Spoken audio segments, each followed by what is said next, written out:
Good afternoon.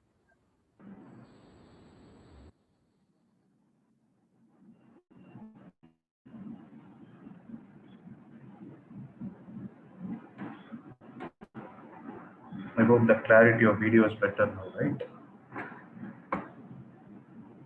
Yes. So what happened? Very less people have joined. Is there any exam in your school going on? Next week, sir. Next week only, no? Okay. I feel like many have not joined it. Anyways,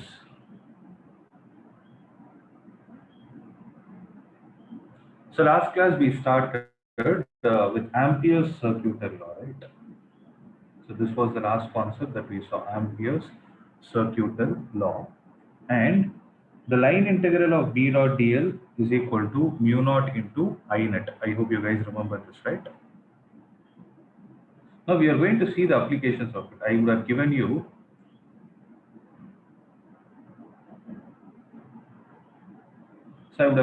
some steps to solve those problems. So consider a two-dimensional shape around the current carrying conductor passing through the point where the field is to be calculated. Similarly, find the direction of magnetic field due to the current carrying conductor at the point where the field is to be calculated.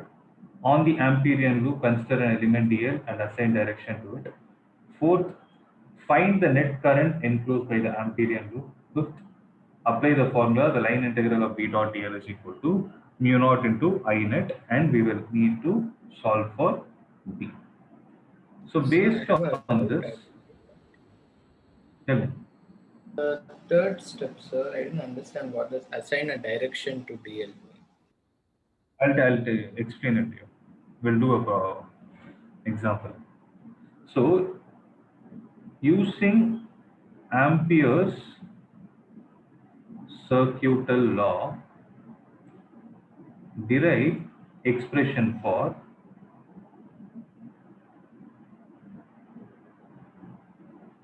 a straight conductor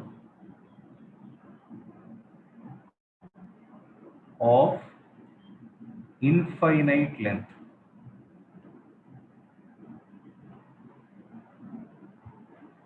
So due to a straight current conductor of infinite length. So how do we do this? So what is the magnetic field due to a straight current carrying conductor of infinite length at a distance d from it? This we have solved many problems also. What is the value of b, guys? It is mu naught I divided by, you guys know this already, mu naught I divided by 2 pi r. 2 pi d, where d is the distance, right? Now we are going to derive it using Ampere's circuital law. Okay, if I take a current carrying conductor of infinite length and I take a point P here,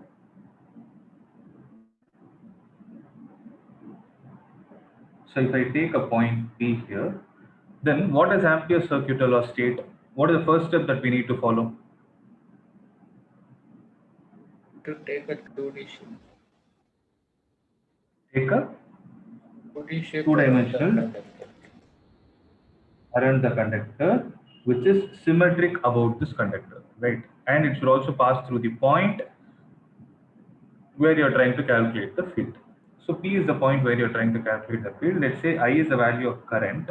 Then if I take a loop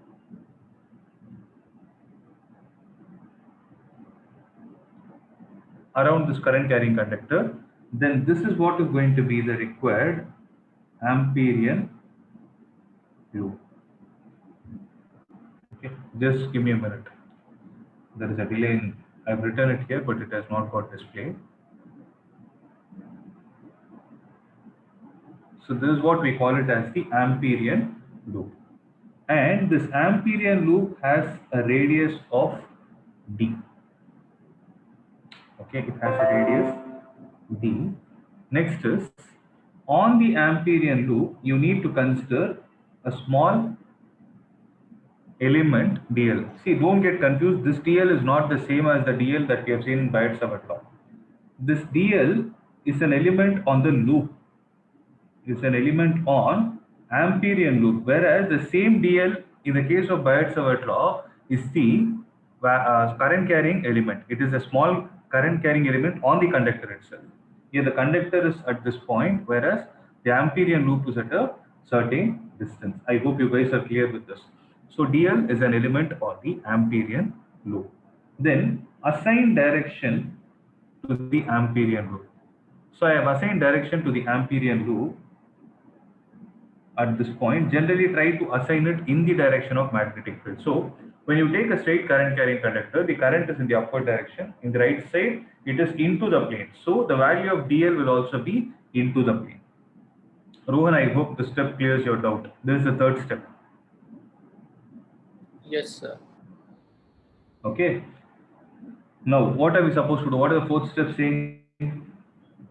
Find the net current enclosed by the Amperian loop. So within the Amperian loop, how many current carrying conductors are you able to find? You're able to see only Current carrying conductor.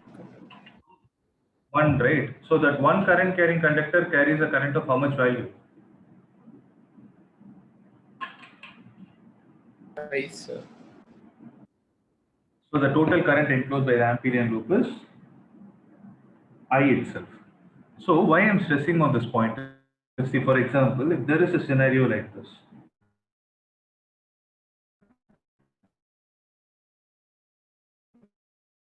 listen to this carefully, guys. Okay. If then, what will you say about INET? 1 minute.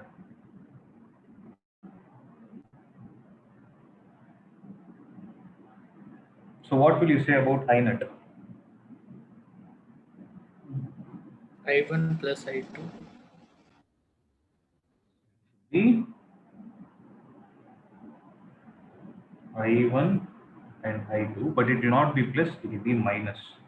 Though current is not a vector quantity, the net current that is getting enclosed here is only I1 minus I2, because if I1, let's say I1 is 5 ampere and I2 is 3 ampere, the 3 ampere is trying to decrease the value of 5 ampere. So 5 minus 3 will be the total value of current enclosed by this Amperian loop. Okay, so whenever you come across this kind of a scenario, ensure the direction of current is also taken into consideration. Only in this case, but I repeat it, since you're taking direction, it doesn't mean current is a vector quantity. You're just going to take the direction in order to ensure that the net current is having a minus sign. Okay, so I net is equal to I in this case. What is the DL is equal to mu naught into I net. So line integral of B into DL into cos 0 degrees, because I told you the direction of DL is taken in the direction of magnetic field itself, is equal to mu naught into, what is the value of I net, guys? It is I. So B will come out of the integral. B into the line integral of DL will be equal to mu naught into I, and B into, what is the line integral of DL? So when you add all such DLs on the Amperian loop, what do you think you are going to get? Circumference, sir. Right. So you'll get the circumference, which is going to be 2 pi into d is equal to mu naught into I. Then what is the value of d, guys? Is it not mu naught I divided by 2 pi d?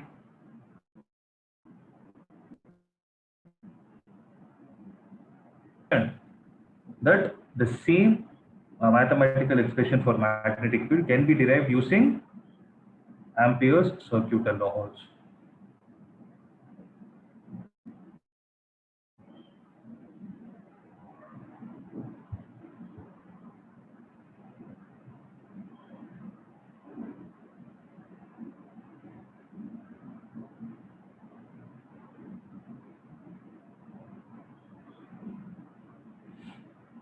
Okay. So we already derived this. That's what I asked. Did we do this already? No, sir, but you Oh, didn't we give a already did heading. it, huh? You didn't It's give for a heading. normal one, sir, but not for an infinite length. I told you. I did it. Be infinite. This is your sheet. You didn't give a heading, sir. So we didn't. Okay. So B is equal to mu naught I divided by 2 pi r. I thought I didn't, you would have already made a note of it, right? Next is, we will apply this Ampere circuit law to a device called as solenoid. Okay. So where is solenoid? Let's see. So solenoid and toroid. Okay. So this is the next topic. So generally, you would have heard this word solenoid, right, in your 10th standard. You guys remember what it is? I'm sure you would have heard this. You can try Coil recollecting it. wrapped around a bar magnet. Okay. So then basically, you take a coil and you take the coil and wind it around a cylindrical core. Okay. And you take the wire out. Let's say this pen is taken as a support. I took a wire and I bent the wire in the form around this pen, and I took that part out. Okay, what will be the shape that will have that I'll have? Spring. Wait, it will come. It will come. It will come.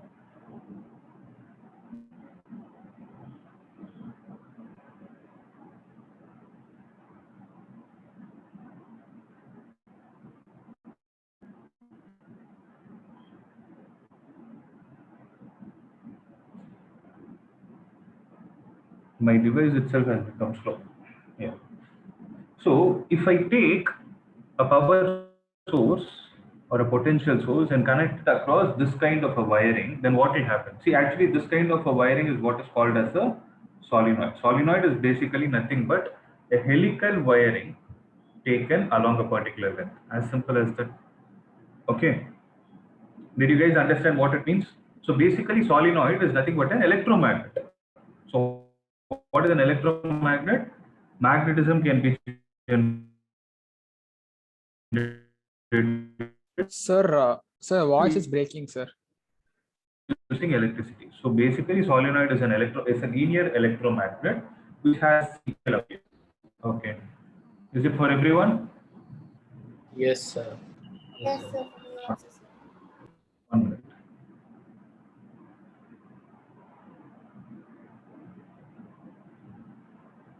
Now see, I repeated, basically solenoid is nothing but an electromagnet, a linear electromagnet which is wound in the form of a helix.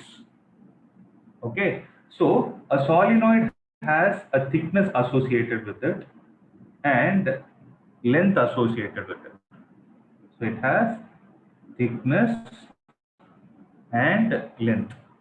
Okay, and this thickness is what is called a, okay, if thickness is very small compared to length, okay, thickness is very small compared to length, it can be called as a long solenoid. So in this chapter or in this context, we are going to discuss only about a long solenoid, and for that long solenoid, we are going to calculate the value of magnetic field at the center. Okay, if thickness is very small, then we can call it as a long solenoid. Okay, I hope you guys understood what a solenoid is. It looks in this shape. Let me show it in the textbook also. So basically solenoid in the textbook, according to the textbook, they have given it like this. Okay, I'll explain, don't worry, how it comes and how those magnetic fields are drawn and all those things. Now I have a question. When you take this kind of a shape, a helical shape, okay, helix is actually a three-dimensional shape because it is wound around a cylinder. It is going into the plane, coming out of the plane, it is going in this way. So it is along X, Y, and Z as well. So it is a three-dimensional shape. So what do you think if I put a core around it? Okay. So what do I mean by core? The core is the one which is supporting the windings. If you take the core will be in the shape of a cylinder. Right? So core will basically be in the shape of a cylinder. And again, cylinder is also a three-dimensional shape. Whereas when you take the cylinder and project it on a paper, what shape do you think you can see? This is a cylinder because you're going to see some thickness. Whereas if I take it like this and I place it on my hand, what shape do you think it will take? Will you be able to see this curvature? No, sir, Guys, are you able to like hear a me? rectangle. Like a rectangle, right? So what we are going to do is we are going to take the core and draw it in the shape of a rectangle in small portion at the top and the small portion at the bottom.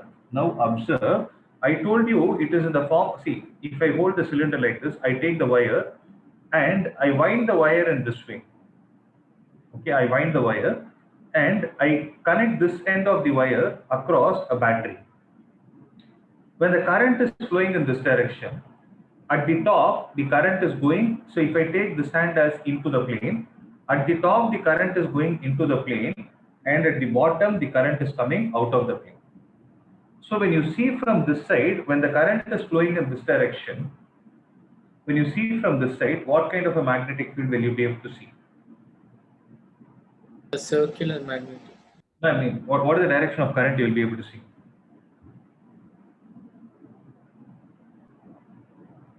So you can have a pen on the left side of your hand. Okay, do this activity and see. You take your pen, hold it on the left hand side. So take your right finger, forefinger, and do it in such a way that at the top the current is into the plane and at the bottom the current is out of the plane.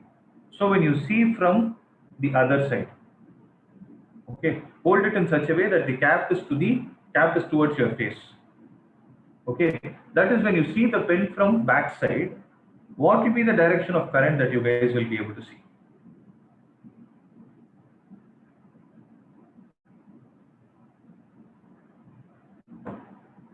So suppose this is the pen, guys, with which you are writing. The nipple is there, right? Take the cap towards your face. Okay, take the cap towards your face, hold it.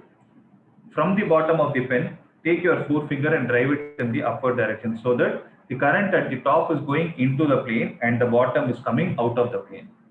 And you are seeing from the back side of the pen.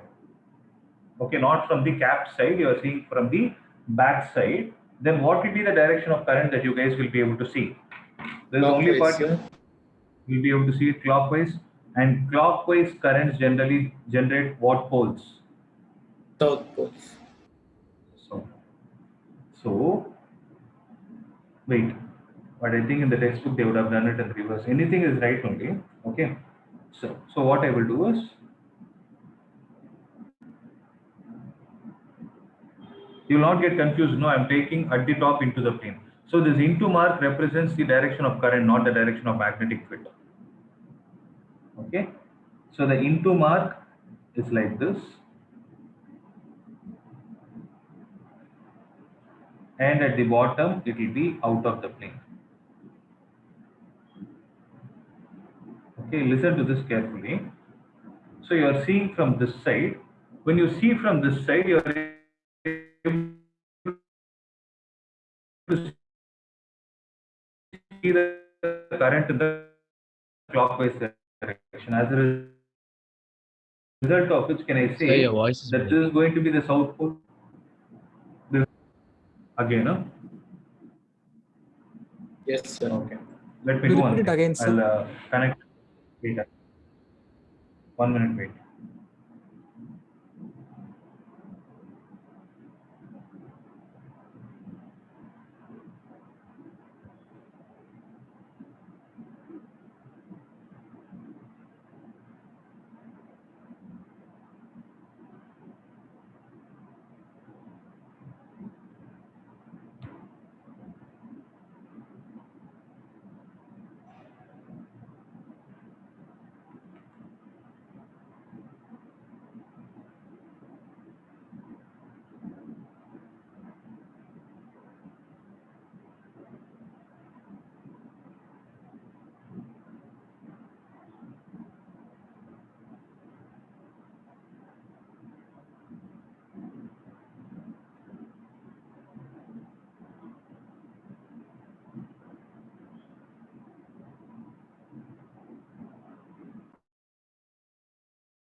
How are you guys able to hear?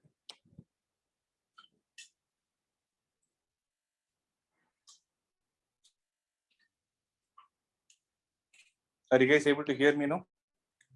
Yes, sir. Yes, sir. So listen. Now, so when you take the current into the plane, okay, at the top when the current is into the plane, when you see from this side, you will be able to see that the current is flowing in the clockwise direction. Okay, you'll be able to see that the current is flowing in clockwise direction. And whenever you are facing the clockwise direction current, it will be south pole. So this end is south pole. Obviously, the other end is going to be the north pole, because when you see it from the left hand side, it is going to be anti-clockwise current. Okay. Now tell me, what is the direction of magnetic field? What is the direction of magnetic field basically? It is from the north pole. It is from the north pole to the pole and south pole to north pole within the magnet. So can I repeat it again, Right. sir? Which one should I repeat? Magnetic field. That one. I'm saying it is from north pole to south pole outside, and inside it is from south pole to north pole, because it is going to behave like a bar magnet only. Rectangular shape, you have a north and a south pole. Right. Now, listen. Similar is going to be the case here. It will be in this way. So what I'm trying to say is, the magnetic field is going to be in a closed loop from the north pole to south pole outside, and inside it is going to be from south to north. Clear? So this is how it is going to be.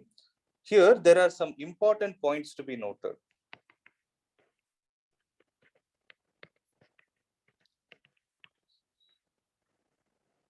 So what are the important points? First, current at the top is into the plane. Current at the bottom is out of the plane. Okay. So as a result of which, what will happen is, when we see from right hand side, okay, current appears to flow in clockwise direction. Hence, right end of the solenoid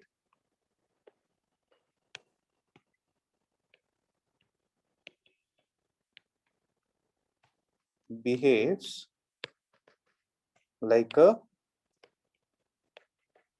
south pole. Hence, the left side or the left hand side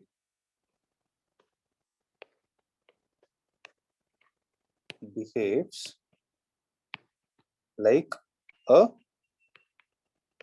north pole. Okay. After this, you guys know the direction of magnetic field. It is from north to south outside the magnet, and south to north inside the magnet. All those things are known. Okay. Now comes another important question. How are we going to apply the concept of Ampere's circuital law for this device?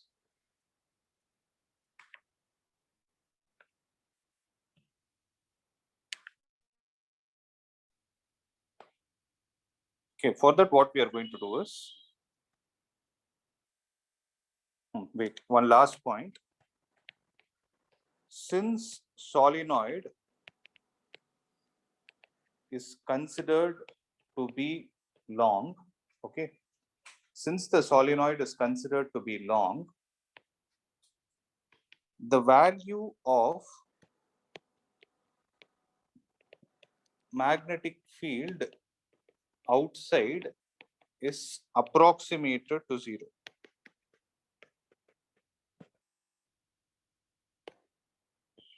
Since solenoid is considered to be long, the value of magnetic field outside is approximated to 0.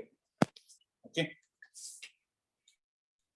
And the reason is very simple. I'll explain it. Listen. Because, see, if the magnet is of this size and if the magnet is of this size, then what will happen is, suppose there is a North Pole and South Pole, then what will happen is outside the magnet, it will be like this. Means you will have enough amount of space for the curves to take a turn. Whereas when it is long, what will happen is the curvature will be small. Since in this case, what we are doing is this thickness is ignored compared to its length, we are saying that the curvature is almost small and hence the magnetic field is taken to be 0. So please make a note of this important point. It is because, so if somebody asks, sorry?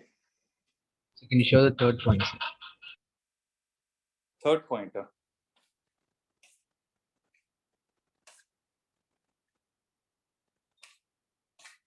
Okay. Thank you, sir. Okay. So since solenoid is considered to be long, the value of the magnetic field outside is approximated to 0. Actually, it will not be 0. See, look at the diagram. It will actually not be 0. But this curvature, so since the length is more, this curvature will be small outside. And that is the reason why they have approximated it to 0. So have that point in your mind. After all these points, what we are going to do is we will consider a rectangular Amperian loop. So the Amperian loop is supposed to be symmetric, right? So here it is into the plane.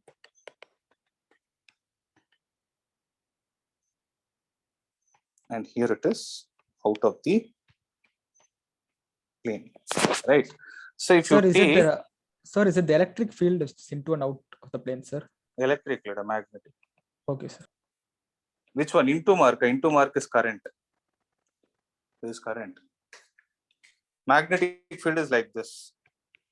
Magnetic field is from south to north pole within the solenoid. That is what I was trying to tell you. That's what I drew here, no? What is the dot, sir? That part your voice. Dot is current, I told you, no? Current. I've been telling you. Current at the top is in plane, at the bottom is out of the plane.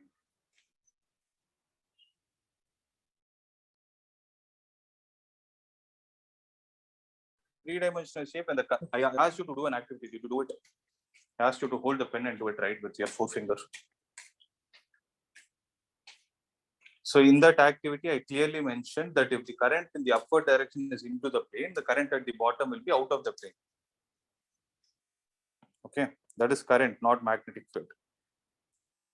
So this is the direction of magnetic field. Okay, listen to this carefully. Now what we have, since the current is, since the magnetic field is in the upward direction, AB, and this is the direction of DL which we are going to give. Here, I'm not going to take DL because, the reason I'm not taking DL is because the previous case it was curved, whereas here it is not a curved surface, it is going to be a linear surface. Okay. So, the total, I can write B vector dot DL vector across the loop ABCD is equal to mu naught into I net. Okay, this is where you need to concentrate again, guys. The loop integral of B vector dot DL is equal to mu naught into I net. So can I write it like, so not loop integral, line integral. So line integral of, can I write it as B into DL of AB? So AB is the first part plus line integral of B into DL, B dot DL, DC plus the line integral of B dot DL, CD is the line integral of B dot DL into DA. So I started with A, I ended with A, is equal to mu naught into I net. So here I net is a tricky part, concentrate, okay? So I net is again a tricky part. Now see, the line integral of B dot dl, look at the diagram, no? Magnetic field is in the leftward direction and AB is going to have all its elements in the leftward direction only. Right? So the angle between B and is taken 0, you will get the integral is B into dl 0 degrees plus what the value of magnetic field between, what about the direction of magnetic field between the solenoid and BC? 90 degrees. Sir. Very good. It is 90 degrees. Hence, this value will be 0. Similarly, what will be the value of angle between B and DL?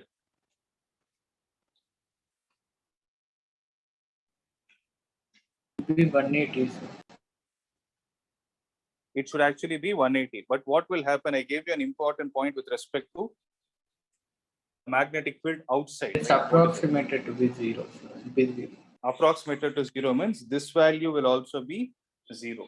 Now, what about the direction of magnetic field between B and DA?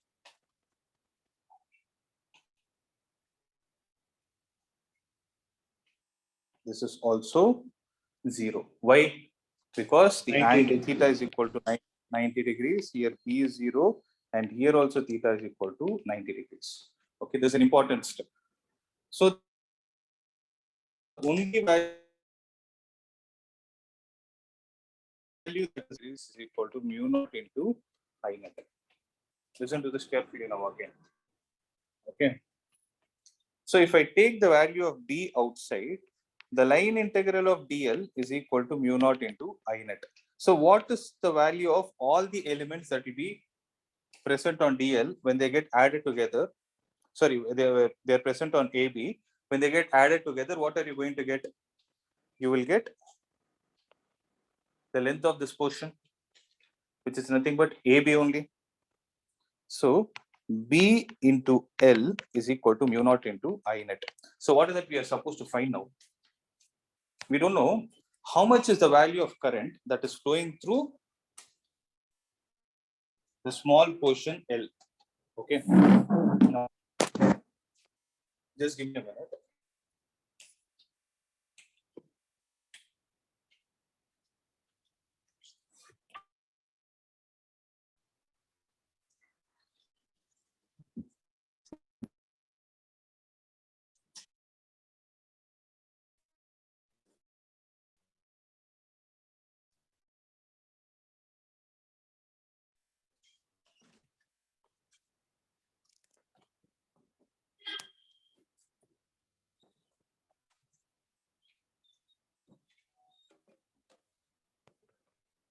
Now, I have a question.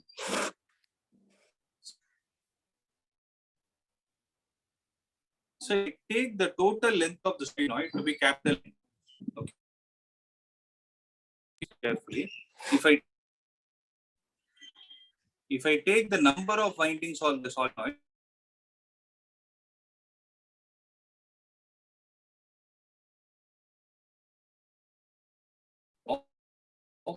Sir, it is showing your bandwidth is low, sir. Network bandwidth is slow. It is showing for me, sir.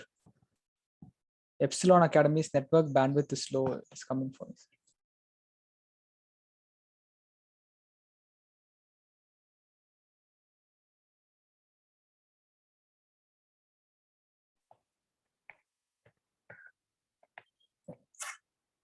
is it showing on my end? Are you guys able to hear or not? There was a delay till now. Sir. Listen, okay.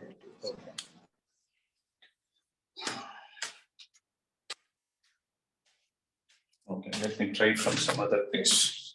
Is it better now? I'm talking continuously. No, now it's better, sir. Yes, sir.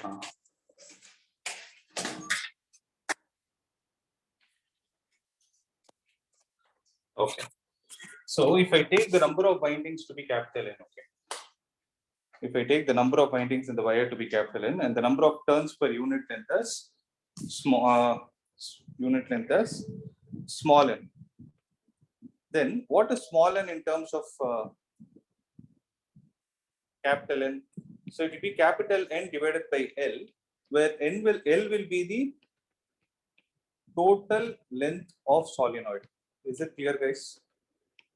What I'm trying to say is, if the total length of the solenoid that you have in your hand is capital L, and you have n number of windings present between the length 0 to capital N, then you can say the number of windings per unit length is small n. Can I say that? Right, number of windings per unit length, you can take it as small n. Now, the number of turns per unit length,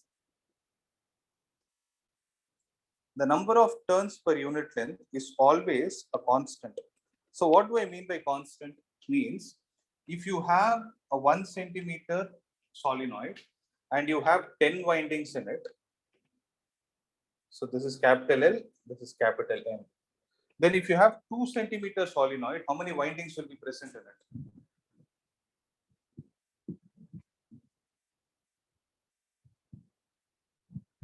Guys, did you understand what my question is? If you have 1 centimeter solenoid in which you are able to find 10 centimeter, if you increase the length of the solenoid to 2 centimeter, how many windings do you think you will have on it? 20, sir. 20. So that 20 divided, if you look at the terms, the number of windings is not constant, the length is not constant. But if you take the ratio of both, 20 by 2 is 10, 10 by 1 is 10. Similarly, if you take 3 centimeter, it will be 30 windings. So 30 divided by 3. So all these things are nothing but small n, right? Hence, the value of small n is going to be constant, means it is uniform circular winding. So what I'm trying to say is, listen to this carefully. Did you guys make a note of this point? 1 minute, sir. Please write it down.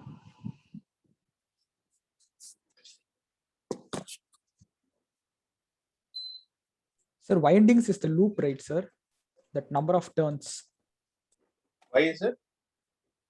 No, sir, winding is the number of turns, right? Winding is number of turns. Yes. Number of windings or number of turns, both means.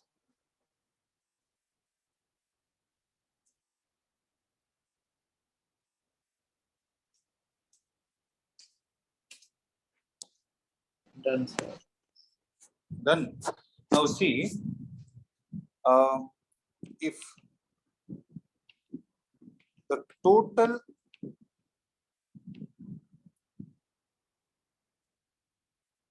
current, okay, I'll make it like this.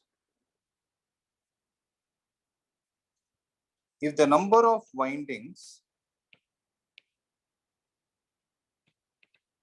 in length capital L is capital N, then small n is equal to capital N divided by L. In the length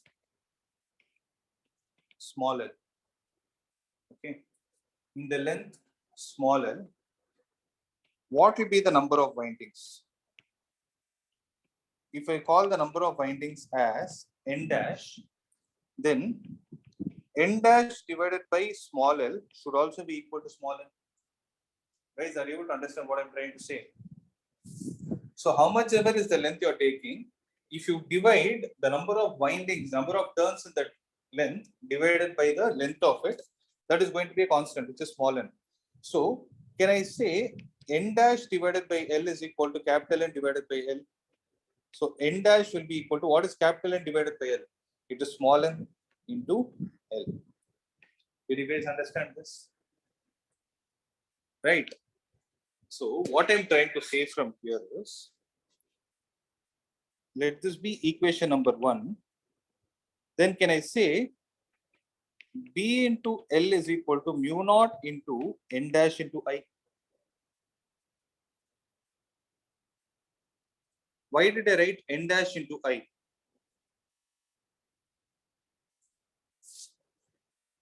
Because the current in each turn is I, and how many turns are there in the small length L? N dash. N dash. That is the reason why I wrote it as N dash into I. But mu naught into what is the value of N dash? It is small n into L multiplied with I. So L and L will get cancelled, which implies B is equal to mu naught small n into I.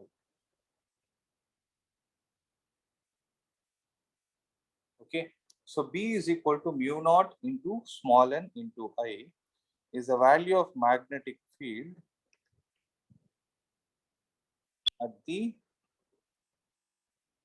center of solenoid.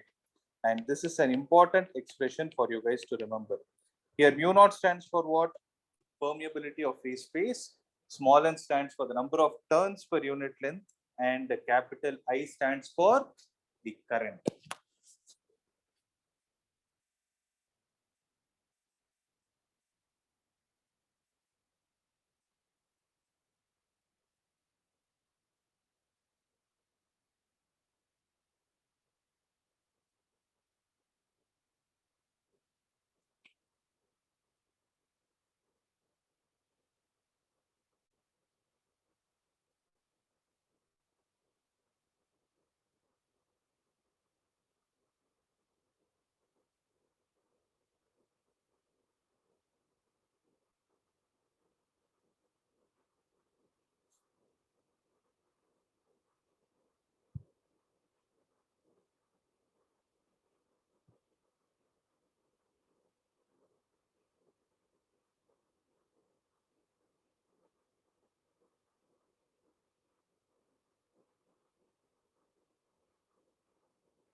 Done?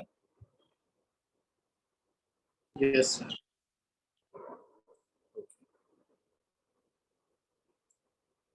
Listen.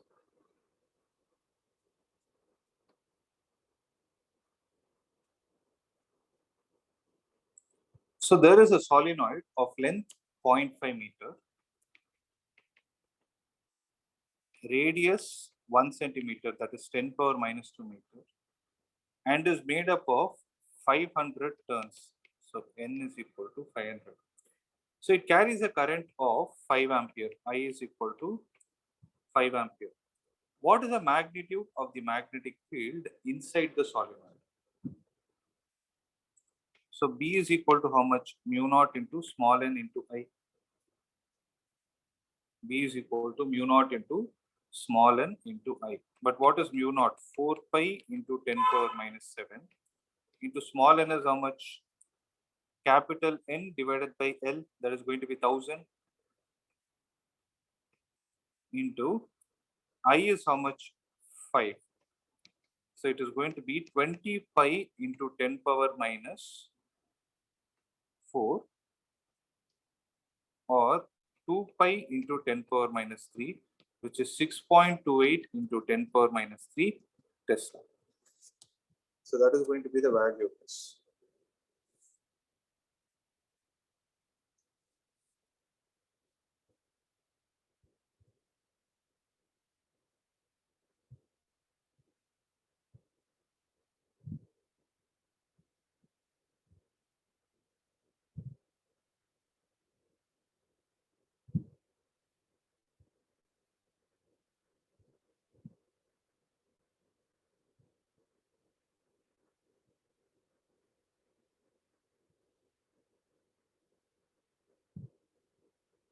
Then I hope it's an easy problem, right? Yes, sir. So the last topic in this chapter is the toroid, or you call it as a toroidal solenoid. So basically, toroid is nothing but a solenoid which is bent in the form of a circle. Okay, a solenoid which is bent in the form of a circle is what we call it as toroid. So let's read what is given here. So toroid is a hollow cylindrical ring which has large number of turns of wire and are closely wound. It can be viewed as a solenoid which has been bent into a circular shape to close on itself. Okay, it is shown here, right? Now we shall see the magnetic field in the open space. So there are two open spaces here. What are they? One is Q and the second is point P. Okay. We shall see that the magnetic field in the open space inside the point P and exterior of the toroid is 0. Why is it 0? Because for a solenoid, what happened? For a solenoid, I told you, right? Magnetic field outside is 0. So imagine that this is bent in the form of a circle. Then what will happen is this point Q will be the exterior point with respect to the solenoid, and this point will become the interior point with respect to the solenoid. In both the cases, the magnetic field is still going to be 0. Okay. So the magnetic field in the case of the toroid is also going to exist only at one location. Where is it? So the magnetic field inside the toroid is constant in magnitude for the ideal toroid of closely wound turns. Guys, are you able to understand what I'm trying to say?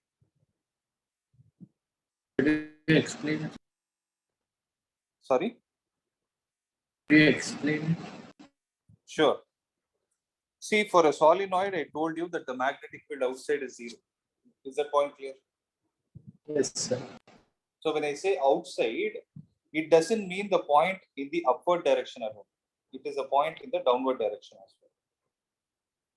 Right? Because that is also with respect to a linear surface, upward or downward, both are called as outside points. So the magnetic field will be present only inside the solenoid. Right?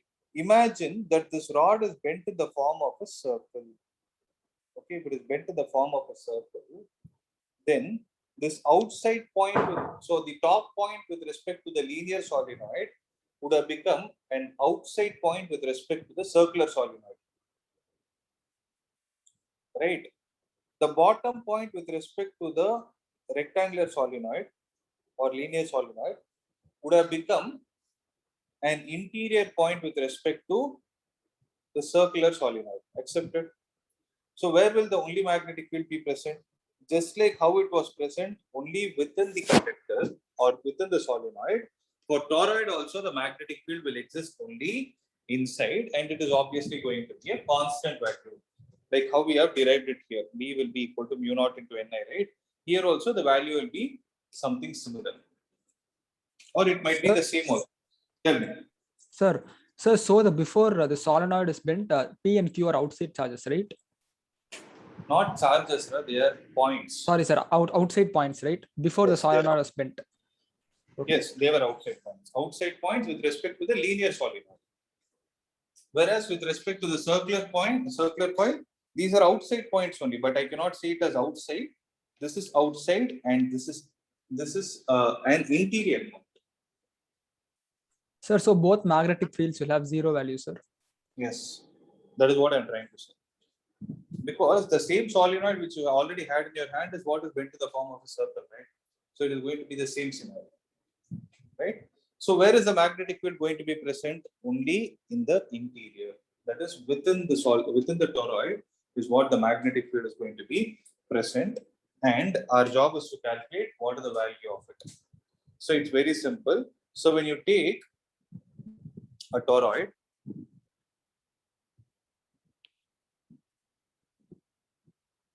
it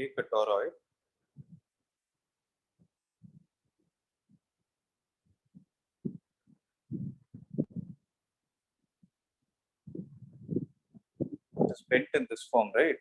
Now,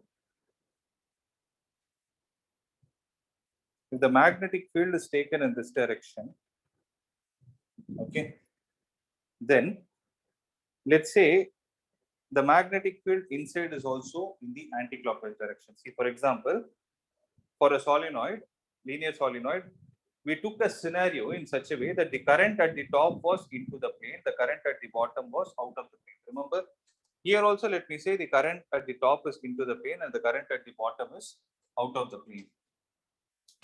Right? Then when the current in the solenoid was from right to left, what will be the direction of current in when the direction of magnetic field inside the solenoid was from south to north or from right to left, what do you think is going to be the direction when this is bent in the form of a circle? Is it not going to be anti-clockwise? So able to understand? Look at this. I'm going to draw a path. See, this is the direction of magnetic field. So it is going to be in anti-clockwise direction. Okay. The same anti-clockwise direction is what I've taken here, and you have a dl taken here. So tell me one thing. The surface integral of B dot dl will be equal to mu naught into I net. Accepted? So if I take the average radius of this portion as r, then B into dl with a line integral will be equal to mu naught into what is the total value of current that is going to flow through the circuit? It will be the total number of windings multiplied with I, where capital N is number of turns and I is the current through each wire. Okay. So the line integral of, or I can take it like this. P into the line integral of dl will be equal to mu naught into N into I. Now tell me, what will I get if I add all such dls that are there on the Amperian loop? Circumference. So how much is that value? It will be 2 pi r will be equal to mu naught into N into I. So B will be equal to mu naught into N divided by 2 pi r into I. So N is the number of turns. Can I say 2 pi r is nothing but the length of the circle? In length, in the sense, I'm trying to say the total distance between a point and itself is going to be 2 pi r, which is nothing but the similar concept of a length. So what will N divided by 2 pi r be equal to?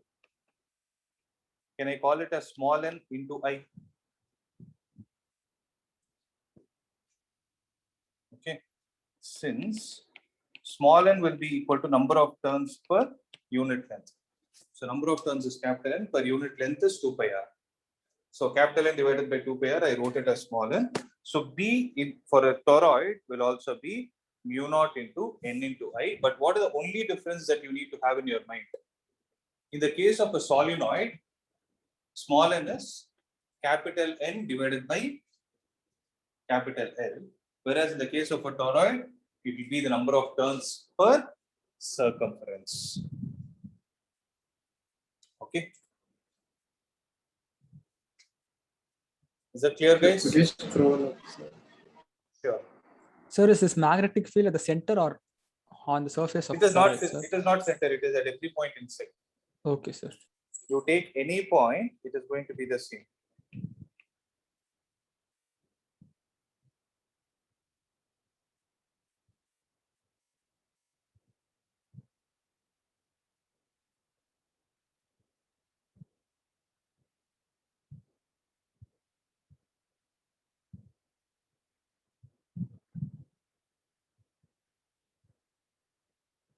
Okay, sir, done, sir. Okay. So that's it, guys. With this, the chapter has come to an end.